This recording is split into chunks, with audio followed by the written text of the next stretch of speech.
Potions, yes, potions. I want you to have some of these potions in a more accessible area.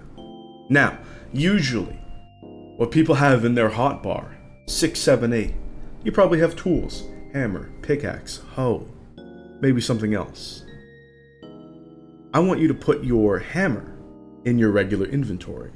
If you have a bow, most likely do, probably carry extra arrows, different types, frost for that control, maybe a raw physical for the pure staggering, fire for specific enemies weak to fire, right? Those are arrows that you can fit in those 3 slots in your hotbar. Now that you have your hammer in your regular inventory, I also want you to put the huntsman bow in there too. Why huntsman bow? Well, huntsman bow has a 4 meter aggro radius compared to every other bow's 8 meter. And what that means is you can isolate specific targets and play sort of a stealth archer, but you can clear certain areas like fulling camps with so much ease.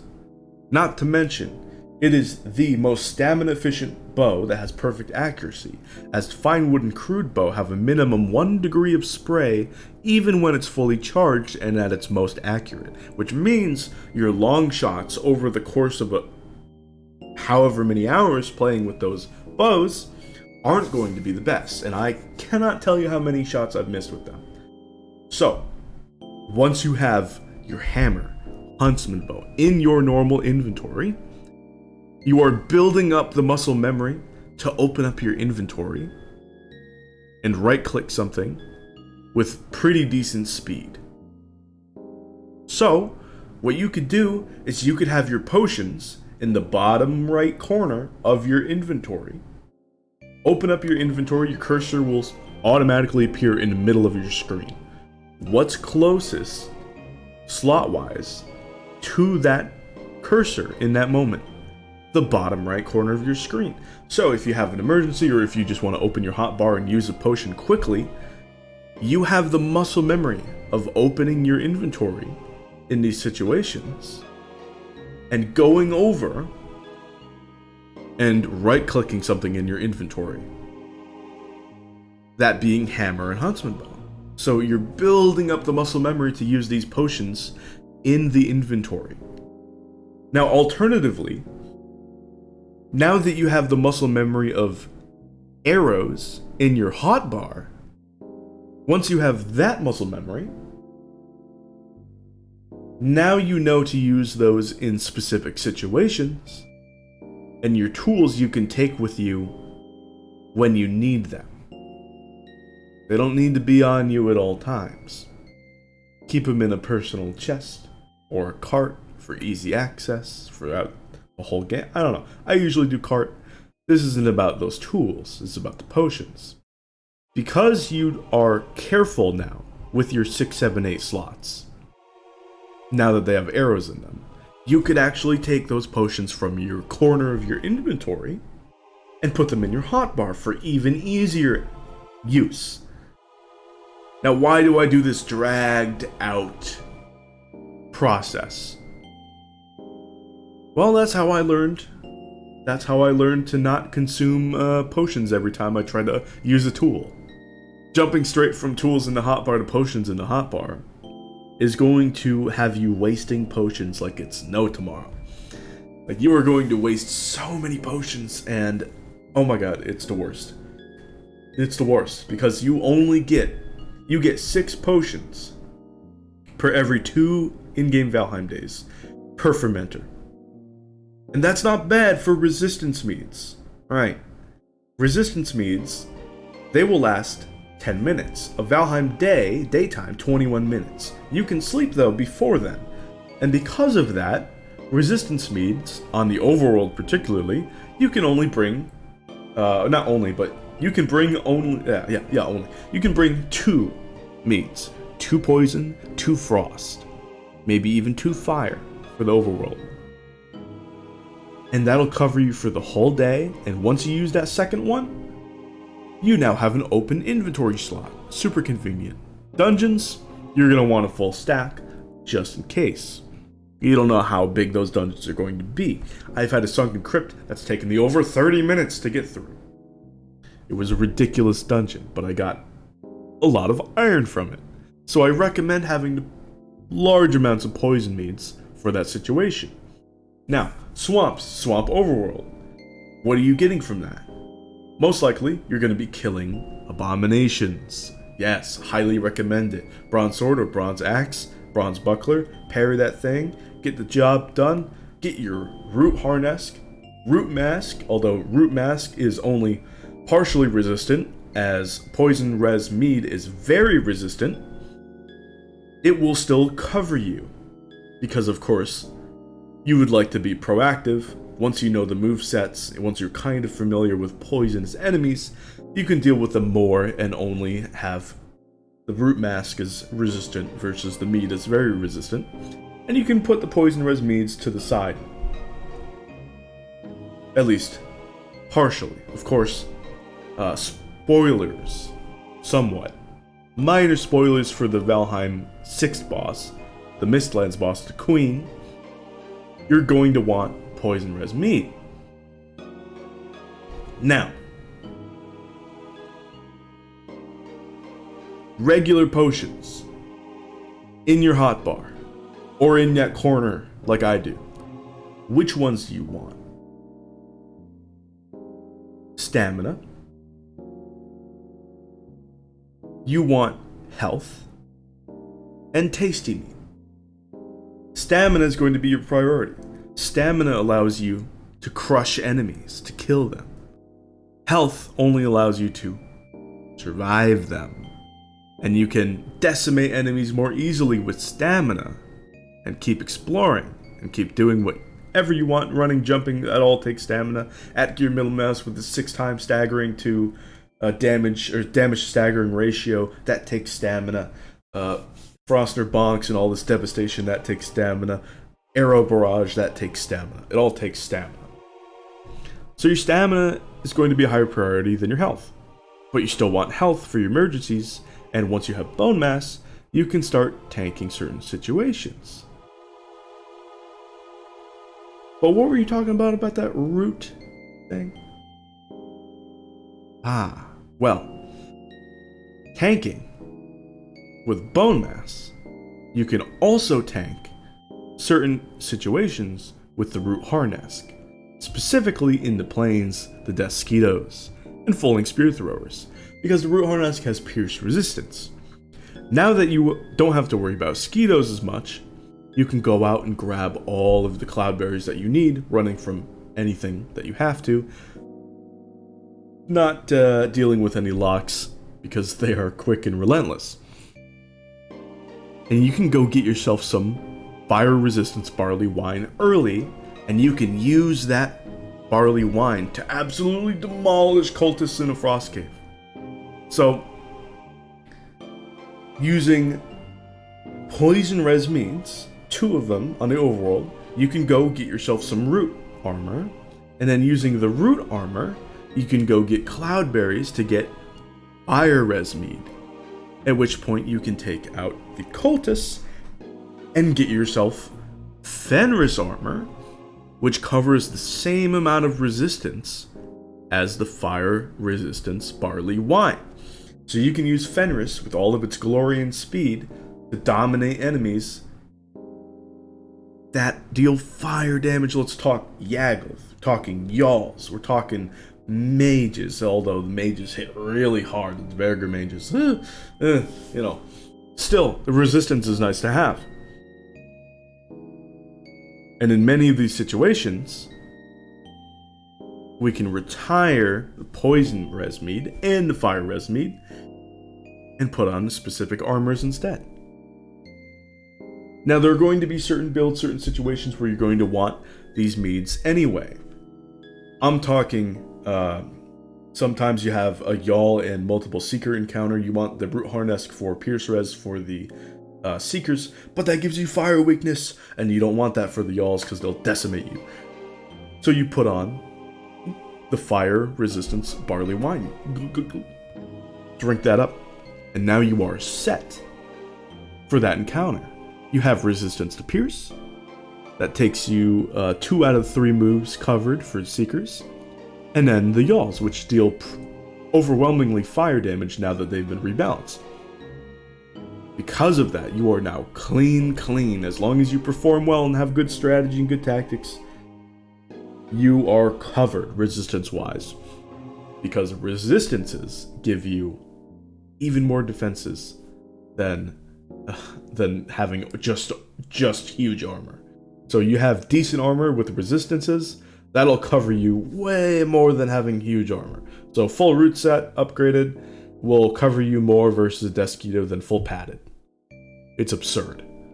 And then having fire res, will cover you more than having just like huge full armor and no fire res. Of course, the cool thing is you can stack big heavy armor with fire res, but that's way overkill, so you don't need that. Like, maybe if you're fighting mages, but I recommend at-gearing them anyway.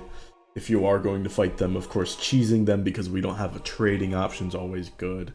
You're probably going to want to pop a Lingering Stamina. Ooh. Lingering Stamina. Hello. The king of potions. The king of potions. You have all of this stamina in advance. You have regen every time you're not using stamina. It's coming back, and it's coming back with force, because that plus 25 is going to stack with your rested bonus, and it's also going to stack with Tasty Mead. Hello, the most underrated mead in the game by far. This mead is going to be excellent when you have already used a stamina potion, but you need that little burst of stamina when you're just about to get into a situation. You see maybe an abomination trudging towards you, and you're like, when did I wake that fucker up? But you've already used my stamina, it's on cooldown. Pop a Tasty Mead, and you'll have the stamina by the time it gets to you. It only has 10-second duration and a 10-second cooldown, so you can keep using it, maybe over the course of a boss fight, where you're almost guaranteed to use your potions, health, stamina. Okay, stamina's on cooldown. I have this threat right over there, but I have a little bit of time. Tasty Mead. That'll get you back in the game. And because it cools down so quickly, you don't have to worry about that minus 50% health regen that much, because it's gone as soon as it was there. But in that same time, that plus 100% stamina regen that stacks with rested and lingering, your stamina is up. Now, thing about Tasty Mead that's a drawback is that, unlike regular stamina meads, when you try to do an action right after you've drank Tasty Mead, so you're trying to attack right after you've popped your Tasty Mead, it is not going to regen your stamina instantly like a medium stamina would. It won't do it. It will only help you out while you are regenning stamina normally. So when you're not doing much of anything, you're just walking around. But it'll help you out even when you regen normally at a slower rate. Like maybe you're blocking. Oh, that stamina is zooming back. So, lingering stamina, Tasty Mead, of course, amazing. This will save you so much when you get into these situations that you really, really need long-term stamina regen for. I'm talking Infested Mines, I'm talking the Queen fight. You're gonna love that situation. If you're going into combat in advance, let's talk Dvergers. You know you're going into combat. Maybe you see a Yawl and some Seekers in the distance. Or you see an infested mine with a bunch of Seekers around it. You know you're going into combat, pop a Lingering, and go in and destroy them. Because you have all of those resources to deal with the problem. You have all of that extra stamina to deal with the problem before it even becomes a dangerous situation where you would want to normally pop a regular stamina mead. So lingering stamina, that's your king of the potions. Tasty Mead is going to be your next one. Of course, having healing potions around, they're going to be fine. You're going to love them. They're going to be amazing, and they'll save you more times than you would like. but they'll still save you. So keep them on you, even though it's lower priority if you're playing well. Minor Eitr, that's your mage potion. There's nothing really else to say about it other than it's fantastic. Of course, spells right now, Staff of Protection can provide you supportive and defensive utility. And your other staves, Embers, Frost, they will provide you offensive and controlling use. So it deals damage, but also the blunt damage of Staff of Embers can stagger enemies. If you've got them loading up with friends, like melee combos, you can help stagger enemies with that. Frost Staff, of course, frost damage slows enemies down, which means you can combo. And this Eitr regen fits neatly into that 5 use cost per blast of the Frost Staff. Which means, because everything is 5, and it's all divisible, and it's all chunked out, you can use a variety of different combos of spells proportionate to your needs in the situation, having just popped an Eitr Mead, making this one of the best Meads in the game. It's just lovely. It'll cover you, and oh, it's amazing. Yeah, number 1, Stamina Mead. Number 2, Tasty. Number 3, Minor Eitr. Number 4, Major Healing. Those are your best potions. So good. Resistances, take them as you need them.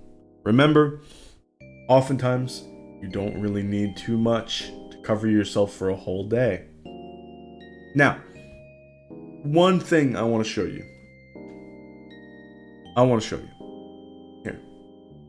I want to show you this. This is using a health potion to potentially keep yourself on the offensive and keep yourself destroying enemies. And this is when health potions will become phenomenal. Now, we don't really have situations like this too often, but let's check it. I've cleared dangerous enemies with specific huntsman bow, frost arrows, all of that. I've cleared out your shamans, I've cleared out your berserkers. Bone mass, full Fenris. That covers me many resistances, all of the relevant ones in this situation. Gather up all of the fullings. This is a classic Sentinel shack. Run into the shack and become a Sentinel. Yeah, just hold the shack and use the cleaving properties of the sword or even battle axe. Although I recommend the sword now more. It's just faster to deal with enemies. I used a stamina to keep on destroying these guys. But if I needed it, if there were starred guys smacking me, I would use a health. And in this moment, a health mead would have kept me going. Now, I didn't need this in this clip, but I got relatively lucky with the quality of fullings. If there were more 1-stars, a health potion would have saved my ass. Now, I used one because I didn't know if there were any other creatures around. There weren't. Except for Mr. Sitting Duck here, which I have covered with bone mass, right? But even so, bone mass in this situation, stacked with just even light armor that provides me what would normally be a potion resistance, I only had to use 1 potion. 1 potion. Because of that, your potion use is better off used ahead of time. That's why lingering stamina is key. That's why lingering stamina is the best potion we got right now. Now, should I needed it, health potion would have survived and thrived there. But that is a unique niche situation. Now, I don't want you guys to be afraid. I don't want you to feel bad if you get into situations where you have to use potions as an emergency, okay? Because everybody has these moments. Everybody has situations where you get into problem. Let's see, where is it? Where you get into these situations